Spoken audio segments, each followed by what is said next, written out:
সবাইকে শুভেচ্ছা। আমন্ত্রণ জানাচ্ছি একুশে বিজনেসের সঙ্গে আছি মহিমা পলি। দর্শক, আজকে সপ্তাহের শেষ কার্যদিবস এবং আজকে আমরা যেটা দেখেছি যে সূচকের কিছুটা ওঠানামার মধ্য দিয়ে লেনদেন চলছে এবং এই মুহূর্তে যেটা রয়েছে বেশিরভাগ কিছুক্ষণ আগেও আমরা যেটা দেখেছি যে সূচকের অবস্থান নেগেটিভ রয়েছে।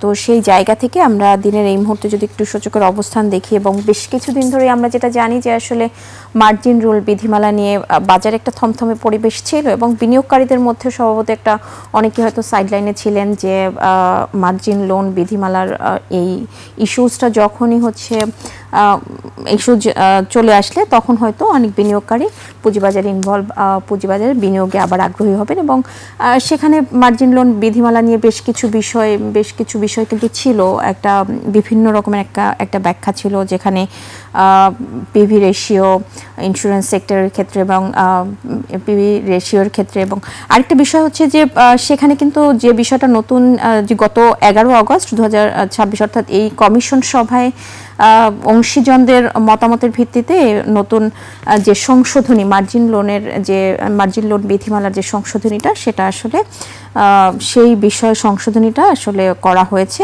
যদিও এটা এখনও গেজেট আকারে এখনও আসেনি এবং আজকে যেটা আমাদের কাছে তথ্য রয়েছে যে আজকে সেটা গেজেট আকারে আসার একটা কথা রয়েছে।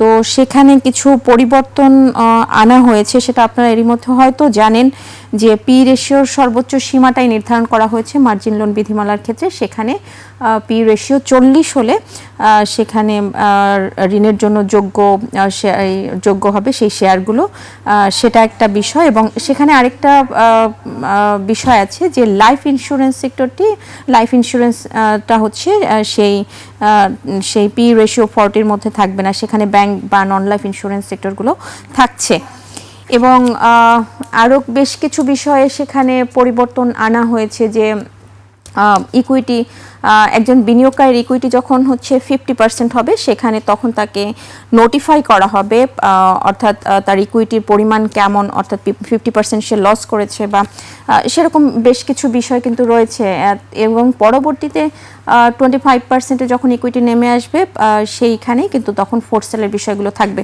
তো যেটা বলছিলাম যে এটা এখনও আনুষ্ঠানিকভাবে এটা এখনও আমাদের হাতে এসে পৌঁছায়নি, তো সেই বিষয়টা আপনি এর মধ্যে জানেন যে প্রজ্ঞাপনটা আজকেই হয়তো অ্যানাউন্সমেন্ট এটা চলে আসার কথা। তো আরেকটা বিষয় যদি আমরা এই মুহূর্তে একটু ঢাকা স্টক এক্সচেঞ্জের লেনদেনের পরিমাণ দেখি, যেটা বলছিলাম যে কিছুটা নেগেটিভ ট্রেন্ডের মধ্য দিয়ে লেনদেন চলছিল, আমরা কিছুক্ষণ আগেও দেখেছি। তো এই মুহূর্তে লেনদেনের অবস্থাটা যদি একটু দেখে নিই যে কোন অবস্থায় রয়েছে ঢাকা স্টক এক্সচেঞ্জের লেনদেন, আমরা সূচকের জন্য অপেক্ষা করছি। দর্শক, যেটা বলছিলাম যে কিছুটা নেগেটিভ ট্রেন্ডের মধ্য দিয়ে লেনদেন চলছে ঢাকা স্টক এক্সচেঞ্জে। আজকে সপ্তাহের শেষ কার্যদিবসে 18 পয়েন্ট এই মুহূর্তে নেগেটিভ রয়েছে, 5878 পয়েন্টে রয়েছে এবং যে কথাটি আমি শুরুতেই বলছিলাম যে মার্জিন ঋণ বিধিমালা এই ইস্যুটা নিয়ে কিন্তু বাজারে একটা মোটামুটি একটা থমথমে পরিবেশ কিন্তু রয়েছে, সেটা বেশ কিছুদিন ধরেই রয়েছে এবং প্রত্যেকেরই একটা অপেক্ষা রয়েছে এই ইস্যুসটার জন্য। আসলে মার্জিন লোন বিধিমালায় নতুন প্রজ্ঞাপনে কি আসে সেটার জন্য কিন্তু বিনিয়োগকারীদের একটা অপেক্ষা রয়েছে, সেটা আমি শুরুতেই যেটা বলছিলাম। তো যে দেখতে পাচ্ছেন যে এই মুহূর্তে দর বাড়ার সংখ্যাটা রয়েছে 132টি এবং দর হারিয়েছে 195টি। তো সেখানে বেশিরভাগ প্রতিষ্ঠানে কিন্তু শেয়ারের দর হারিয়েই লেনদেন চলছে এবং অপরিবর্তিত প্রতিষ্ঠানের সংখ্যা দেখছেন 60টি। তো দিনের এই মুহূর্তে টার্নওভার যদি একটু দেখি যে সেই জায়গাতেও আমরা দেখতে পাচ্ছি যে মাত্র 585 কোটি 92 লাখ টাকা, প্রায় 685 কোটি 92 লাখ টাকা লেনদেনের মধ্য দিয়ে লেনদেন চলছে ঢাকা স্টক এক্সচেঞ্জে এই মুহূর্তে। এখনও পর্যন্ত 600 কোটি টাকাও লেনদেন হয়নি। তো টপ ট্রেডের তালিকাটা যদি একটু দেখে নিই, দিনের এই মুহূর্তে টাকার অঙ্কে লেনদেনের শীর্ষে কোন প্রতিষ্ঠানগুলি অপেক্ষা করছে সেটা একটু দেখে নেব। দর্শক, আপনারা দেখছেন যে আজকে এই মুহূর্তে টপ ট্রেডের তালিকায় আজকেও কিন্তু শার্প ইন্ডাস্ট্রিজ রয়েছে এবং টানা এই প্রতিষ্ঠানটির আমরা বেশ কিছুদিন ধরেই দেখতে পাচ্ছি যে টপ ট্রেডের তালিকায় অবস্থান করছে এবং বেশ ভালো একটা মুভমেন্ট দেখতে পাচ্ছি অনেক দিন ধরেই এই প্রতিষ্ঠানটির এবং আজকেও আমরা দেখতে পাচ্ছি যে টপ ট্রেডের তালিকায় প্রথমেই অবস্থান করছে এবং 25 কোটি 38 লাখ টাকার মতো লেনদেন হয়েছে।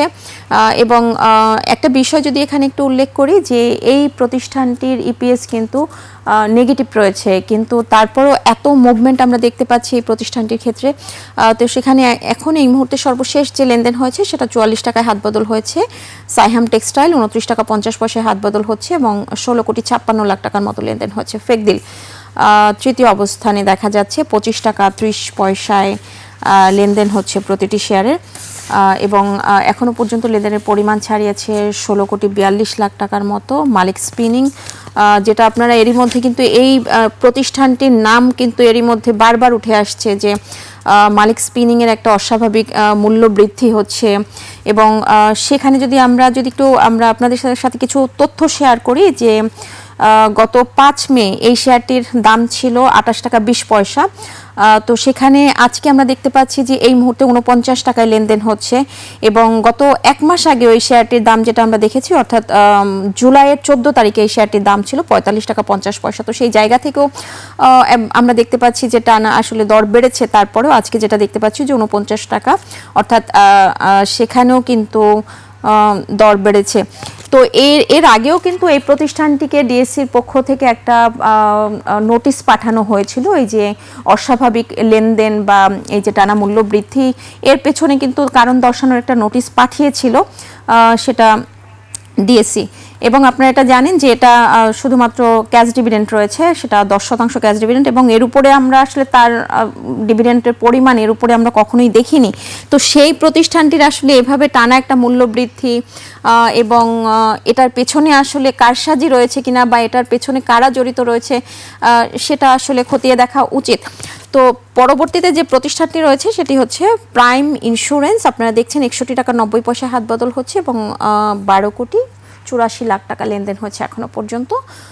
যদিও গত দিবসের তুলনায় কিছুটা দর হারিয়েই লেনদেন চলছে, 3 টাকা 40 পয়সা দর হারিয়েছে দিনের এই মুহূর্তে। টপ গেইনার্সের তালিকায় থাকা প্রতিষ্ঠানগুলোর মধ্যে প্রথম 5টি প্রতিষ্ঠানের নাম দেখে নিব।